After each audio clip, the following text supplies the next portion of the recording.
तीसरा बात जो है छत्तीसगढ़िया सबसे बढ़िया, ऐसे वर्ड कुछ ऐसे कुछ करते हैं कि हिंदी गाने वगैरह या बोलने वाले कुछ करते हैं क्या लोग?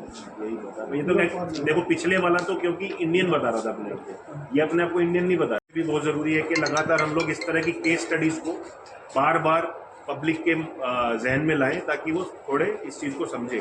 निश्चित तौर पे जो जिस स्केल पे फैल रहा है साइबर क्राइम, जागरूकता को भी उस स्केल पे लाना पड़ेगा।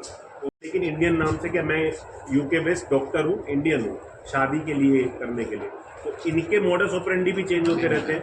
इसलिए लगातार उस केस में शादी के नाम पे ये इंडियन एनआरआई बने थे, इस केस में इंडियन एनआरआई नहीं था, ये इस केस में ये यूके बेस्ड फॉरेनर ही था। उस केस में जैसे आप देखोगे कि वो महाराष्ट्रियन नाम से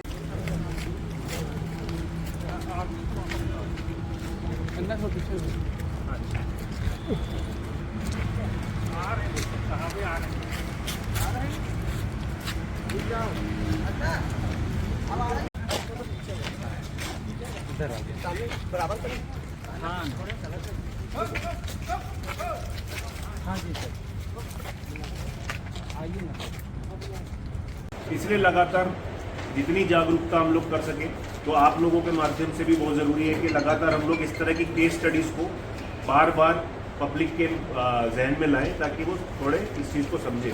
निश्चित तौर पे जो जिस स्केल पे फैल रहा है,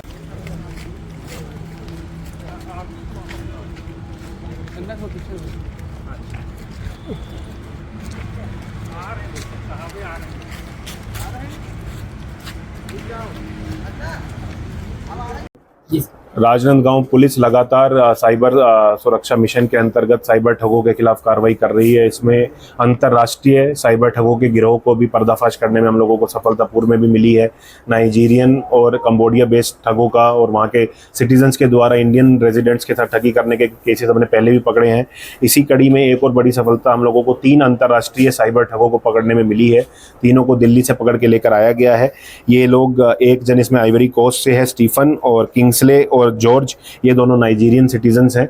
और यहाँ पे दिल्ली में इन लोगों को पकड़ा गया जहाँ पे इनका पूरा नेटवर्क सेटअप था, जिसके अंदर में हम लोगों को इनके पूरे नेटवर्क को ध्वस्त करने में भी सफलता मिली है। इसमें हम लोगों को 2 नग लैपटॉप, 25 नग मोबाइल जिसमें एंड्रॉयड और कीपैड दोनों शामिल हैं, 5 ATM कार्ड जो इंडियन म्यूल अकाउंट्स हैं, उसके अलावा 32 सिम, जिसके अंदर 11 इंटरनेशनल यूके की सिम्स भी हम लोगों को मिली है।